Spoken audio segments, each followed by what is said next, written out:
Hey, I'm Candace, a food and lifestyle journalist who loves juicy stories, especially over cocktails.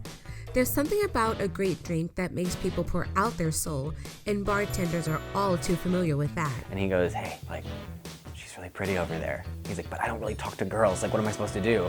So, I'm hitting the road, talking to bartenders near and far, listening to what they have to say. Some know it as Charm City, others call it Raven Nation and home of the O's, but I call it home. We're in Baltimore, Maryland, hon.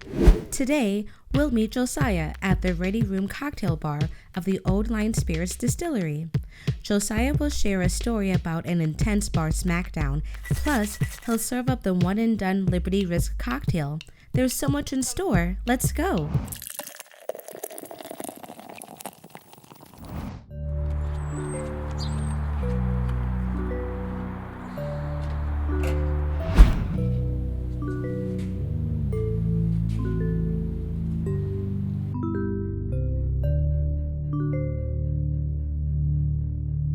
Hey Candace, how's it going?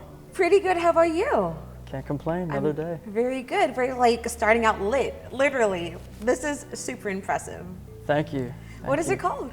It's called the Liberty Risk. Okay. It's our signature cocktail here at the Ready Room. Okay, cool. I want to try, can you tell me a little bit more about it? Yeah, so it's our take on a classic tiki cocktail called a zombie. So it's got multiple kinds of rum, multiple juices, multiple syrups, super refreshing, while still being very boozy. It is, this is like lethal. Like I like the juice, it's got a good balance of some citrus and sweet going on here. The fire is like literally fire, so that's awesome. Is there like a background in this drink, like a story to it? All of the cocktails on our menu are named after naval terms. Mark and Arch, the owners, are Old Navy guys. Of course. Liberty Risk is the one who puts at risk everyone's opportunity to have fun. It's the liberty is at risk, so right. The one that has to get babysat and watch the whole time. Can you tell me a little bit more about Old Line? Yeah, so the distillery's been here for about 3 years now. The bar just opened up last year in June. Okay, cool. We're actually the first full-service bar with outside spirits and beer other than our own very nice. In a distillery in Baltimore. So we're pretty excited about that. Nice. Yeah, a couple of Navy guys wanted to keep it nice and casual and make some whiskey, because why not? Why not? Absolutely, you got the time and the money. Go for it. Yeah. So how long have you been here? I've been here since the inception, since June of 2018. Okay, very cool. Did you start bartending here, or what's a little bit of your background? No, actually, I've been in the restaurant industry for almost 10 years now. I've been bartending for a little over 3. I'm sure that you've encountered a whole lot of things. Oh, absolutely. I can't wait to hear about that later. Sure. But first, I really can't get enough of this. Can you show me how to make it? Yeah, absolutely. Very cool. Hey, I'm Josiah Dells here at the Ready Room Cocktail Bar in Baltimore, Maryland. We're going to show you how to make the Liberty Risk. So we're going to start with 3/4 of an ounce of lime juice, 3/4 of an ounce of grapefruit juice, 1/2 ounce of grenadine, 1/2 ounce of cinnamon syrup, an ounce of unaged rum, an ounce of the Old Line Navy Strength rum, and 3/4 of an ounce of overproof rum. We're going to go ahead and shake it up.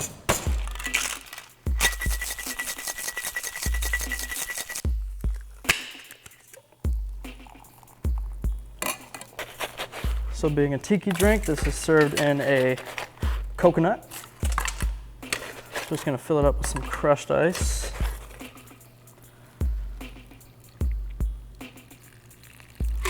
Do a nice float of Angostura bitters all the way across. And then we get fun with the garnish.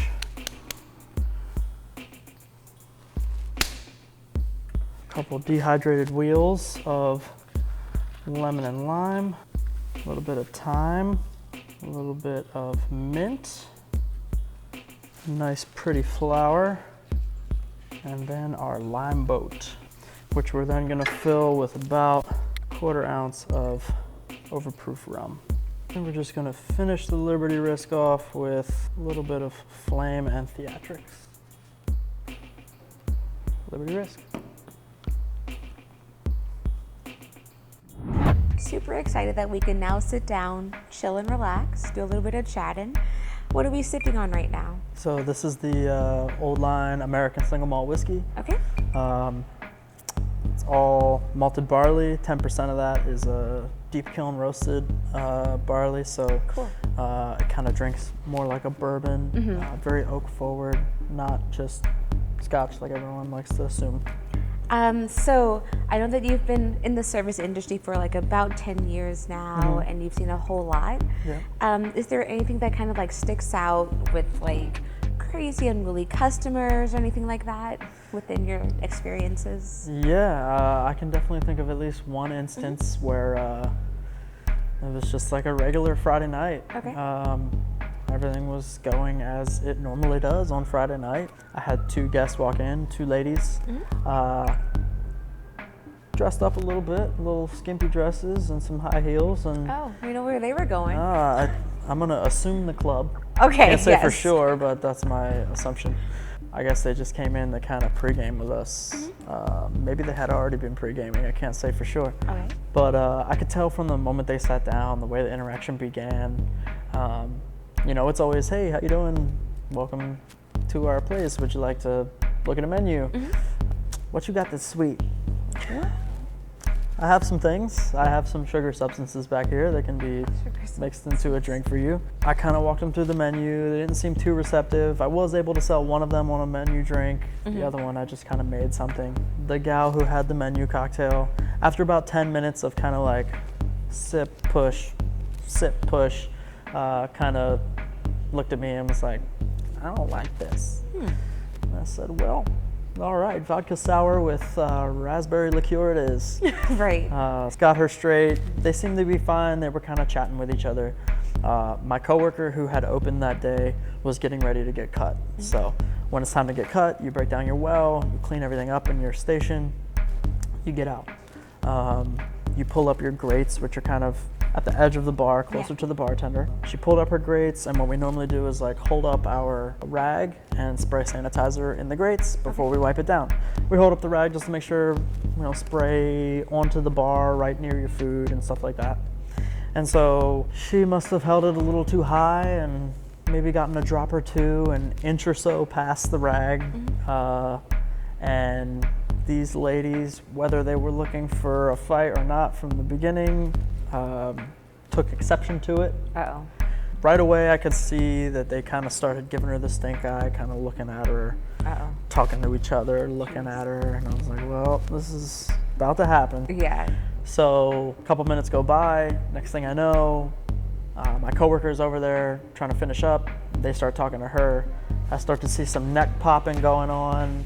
I start to see some flared veins in the neck and such. It's not a good sign at all. Not a good sign. They basically felt like she was disrespecting their space, was not being, I don't know, respectful Rolling up of the them. cuffs. Here we go. And yeah, so, you know, they just start going off on her. I start hearing a lot of swear words like fuck and bitch and you ain't shit.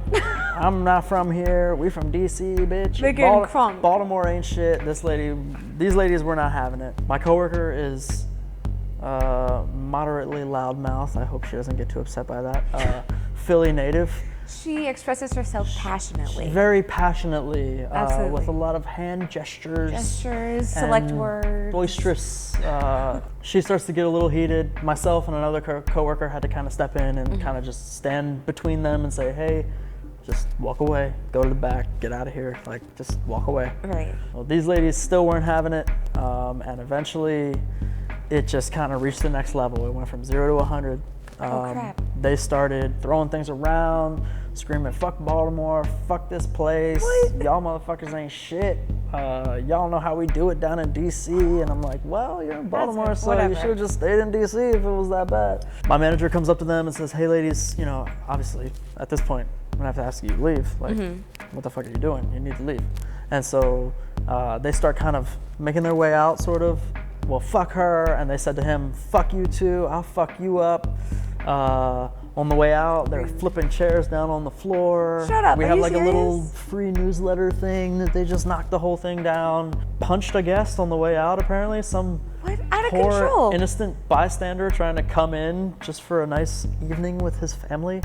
Outrageous. Gets punched. They're out. Next thing I know, they're out in the street with their shoes off, just screaming, shouting. The whole time I'm trying to figure out how this is still happening because there's a police station literally catty corner from the restaurant. And they don't notice anything. They didn't notice anything. I don't know if they were out on a very important call. It is Baltimore, in fact, so who knows. Okay. But so these ladies just kind of disappeared off into the night, and it was like just as fast as it had happened, it was over with. Wow. And we're just left here in this wake where myself and the guests and my coworkers are all just looking at each other like, what the fuck just happened? Seriously. Like, what just transpired?